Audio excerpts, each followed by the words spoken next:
trust this group. Yeah. Yeah, well, 30 seconds ago. I'll let you write about that. David? David? David Moore, Dallas Morning News. What are the biggest differences with this new coaching staff in New York on the offensive and defensive side of the ball versus the team you faced the last couple of years? I mean, I think like anything, the thing you see in weeks 1 and 2, I think they're playing really good energy. Obviously, you have system change, offense, defense, and special teams. So, a lot of historical studies and, really going back to the spring for us, once the schedule, or June or whatever exactly when it came out. But, you have a chance to go back and do the research, Kansas City for the offense and obviously Baltimore for their defense. So, there's a lot of off-season prep goes into this one. But, I think they've done a really good job in weeks 1 and 2. Obviously, one at the end of the game down there in Tennessee. So, I think anytime you're in early season football, you get those end of game situations and you're successful on it. With that comes a lot of confidence is the point I'm trying to make. So, and then week 2, beating Carolina at home. So they're off to a good start. It's a division game, Monday Night Football, so it has all the bells and whistles. And most importantly for us, we spent some time on self-scout today and just make sure we're cleaning our own house, week in and week out. And as we started our preparation for the Giants. Okay. Clarence Hill, Forward Star Telegram. Can you talk about what went into the reason to release Dennis Houston, and what does that mean for Michael Gallup and Jalen Tolbert? Yeah, definitely. I mean, it's never easy to release a player, especially in season like that. Dennis has done an excellent job really since the time he arrived here. So I mean, this is just really part of our roster, development and moves that. The benefit is we're able to keep as many of our players that we had on the 90. The challenge is obviously keeping them all here. So, but Michael Gallup will take a full slate of reps this week. So, we'll give him every opportunity to get ready. And also this is, opportunity for Simeon and Jalen, to get more opportunities. And one more thing, is that kind of open the door for Peters to be active and move up in the practice squad? I mean, that's all part of the equation. But, in Jason and Michael's situation, it's going to take a full week of practice. No different with Dalton with his injury. We're not going to really know until Sunday. After that Sunday practice, we get on the plane. It's exactly where we are. Michael. On the opening touchdown, Yes. Sunday, you guys did on a naked. You guys have had a lot of success in that concept. I was just curious, regardless of quarterback, what do you think makes you guys so effective on that particular concept? Well, the biggest part of the movement game, obviously, it has to be tied to your run game. So, the ability to keep them, as far as the footwork of the line and the protection unit, obviously the releases of the perimeter group. I think football's easy. When you throw the ball, there's two ways to throw it. You can drop back and throw it, or you have action pass. So with action pass, you have to have your route running. You have to have run action built into the stems and releases, as opposed to drop back. We're a vertical time clock route running complement to our quarterback footwork. So just tying those things together. When we talk about details, technique, fundamentals, that's what we're talking about. Devontae Turpin had some nice returns on Sunday. With his speed and elusiveness, does it feel like just a matter of time before he breaks a long one in the regular season? I hope so. I think it's just like anything. We get to see these players every day at practice. So I mean, some of the greatest throws of the quarterback that I've seen have been at practice. Some of the most dynamic plays of a perimeter player you see at practice. I mean, you think of Michael Parsons, the way he's been disruptive, particularly at the end of training camp. So, and the point I'm making is, yes, I mean he's been explosive in practice, and just like anything, the progression is for eventually it happens in the game. So he's done a nice job with his opportunities. Pat Doney, NBC5 here. Dallas, can you speak about Donovan Wilson and the impact that he's had? It seems like he's making plays in around the ball constantly when we're watching. What do you see? Impact. I think you've already said it. That's the answer. He is an impact player.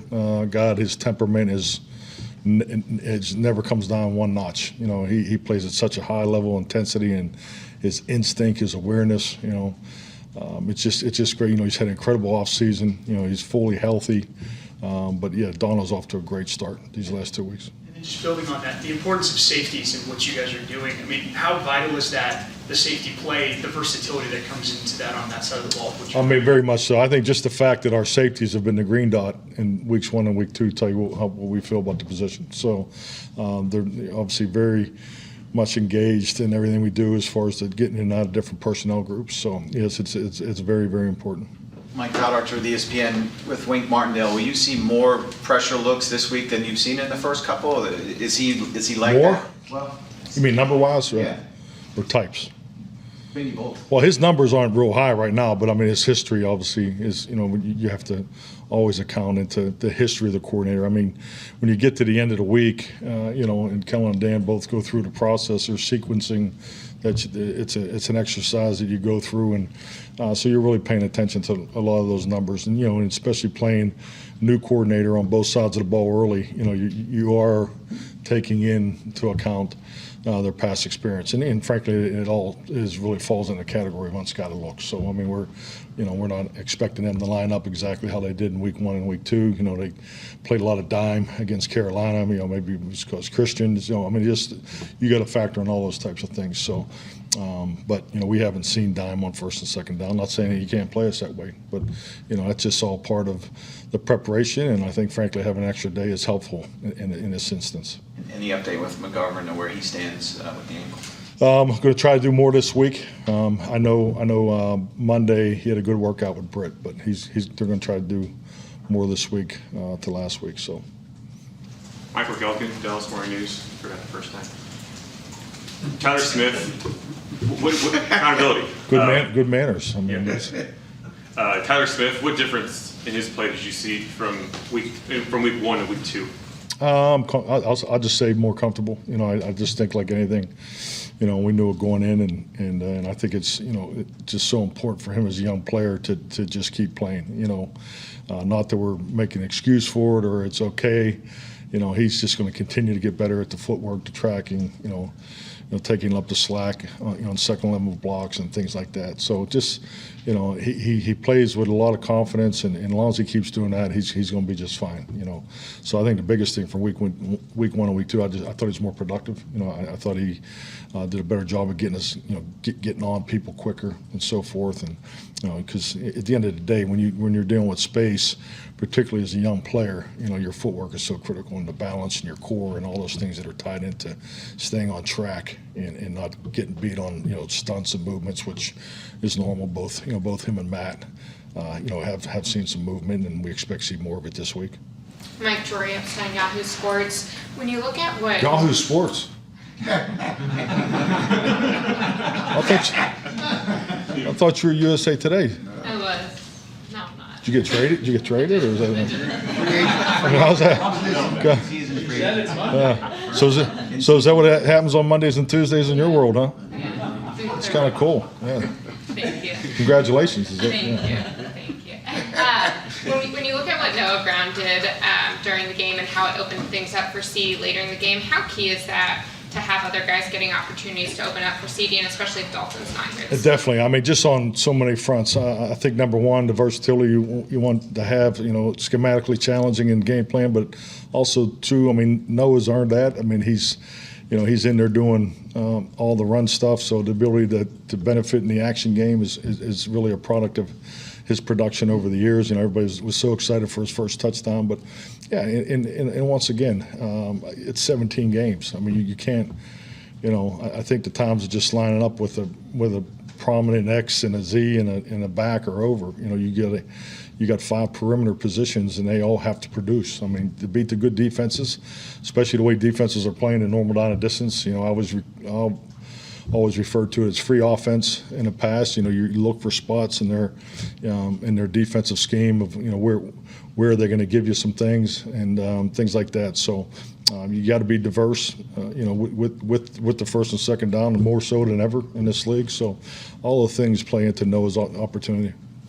Mike, with J-Ron Kerr's kind of breaking through and having a career year last year, and you just talking about Noah Brown now, how gratifying is that for guys this deep in their career to stay and improve their game, to do that? And do you use that as a draft and develop guy? Do you use them as examples of saying, hey, just stay the course, and this is No, absolutely, because I mean, you're looking at two guys that have been role players, that have done, that have gone the long way, the hard way, and that is such a big part of your roster development. You got to have, role players that eventually step into starting positions, and some guys have a different starting line than others. That's normal in this league, but that also fits into, keeping development at the forefront of what you're doing. So, JK's instance, competing against him when he was in Minnesota and then watching him in Detroit, he was such a great fit for us, and we felt, gosh, if we just maybe give this guy more opportunities, and then on top of it, he ends up being, one of the best communicators and his ability to call a defense. So, and hey, we didn't know that going in. So it's a real credit to him. It's a real credit to the coaches.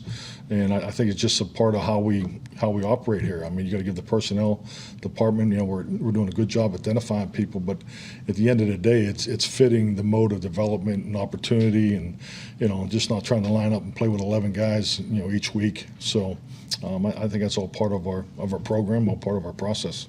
Encouraged, does he do more this week? Is he kind of like Say it again? recovered? Encouraged, does he do a little more this week? Yes, yeah, I had a really good workout Monday, so he's making progress.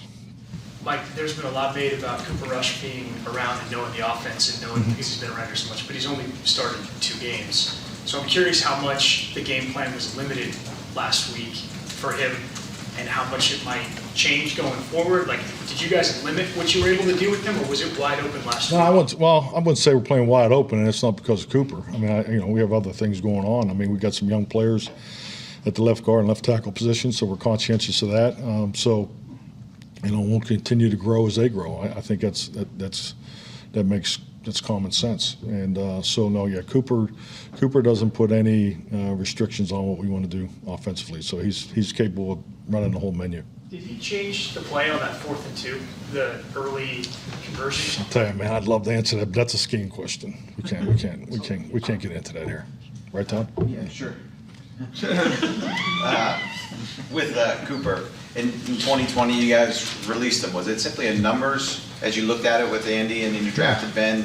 And then how did he come about and earn the trust or earn the belief in you guys? I think it was, if you look at the timing of that, and obviously, Andy Dalton and what he's done in his career. So, we were in year 1, so you were looking at it as more of a 1 and 2 and develop the third, type format. So, so that a lot of that went into that decision. But I think it's a great example of Cooper. I mean, Cooper went on to his next opportunity, and then when he came back here, he just picked up kind of where he left off, and so just really has an excellent understanding of everything that we're trying to do, and I think with that he's mastered the footwork and the timing, and that's all part of being in the same system for a couple of years. Mike, you mentioned working on self-scout today and having an extra day before the game. Is that across the hall, or how did y'all go about it today? No, we didn't do across the hall format. We didn't have time for that, but that's a great question. So you're paying attention there, Yahoo. But it's they had a chance of Monday, but really the first 4 weeks with the unscouted look, history tell you, but we do self scout every weekend just like everybody else. But I just you had a little extra time today in the team meeting, and able to cover some things and so forth. They have a lot of new in what they're doing, so we just want to make sure we're on top of what we've shown, and compared to obviously what we've done last year too, because our last year statistics and all that will play into this. Jake and Peyton seem to be kind of coming up together in this league.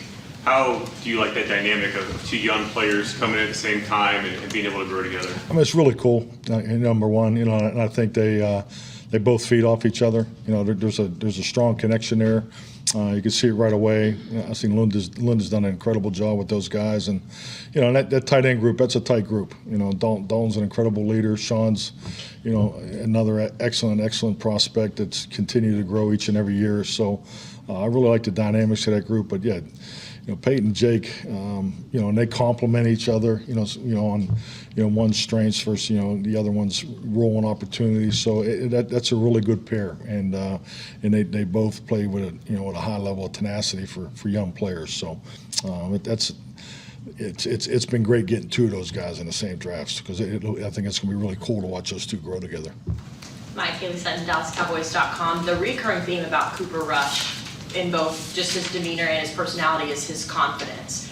Is that something that, in your experience, has been pretty typical of a backup quarterback stepping into a role like this, or is that something that's kind of unique to Cooper? Well, you can't be successful without it, and I think the biggest thing, when you see, the number 2 quarterback, and just through my own personal experience, when that moment happens and the guy has to go in the game, the eyes don't lie, and he has no blink, it was great to see him smile, but he doesn't blink.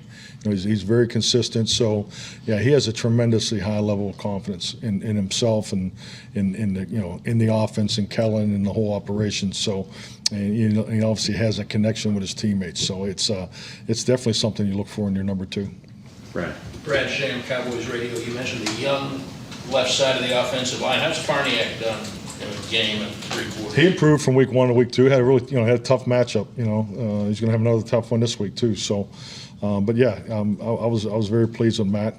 Same deal. I mean, it wasn't totally clean, but he was assignment sound. And the only things we really talk about is more the technique and the recognition of post snap movement and overlaps and things like that. So, but I thought he definitely improved from week 1 to week 2. Turpin, when he was on the field offensively Sunday, we saw him in motion a lot. Is he someone, just because of his speed, his mere presence on the field can be a stress point pre-snap for defense? Definitely. I mean, obviously trying to get him the ball is a big part of that, and and that's obviously an excellent way to do it. Also, how you fit the run to that, and then the sweep that comes off of that, and then obviously the action pass. So I mean, it's all tied together. But yeah, it's just the opportunity to try to get him on the ball in the perimeter is obviously something that we try to do a little bit of in week 1 and week 2. We're not going to do it this week, though. All right. Good. Thank you. Thank you. Thank you. That was a good one.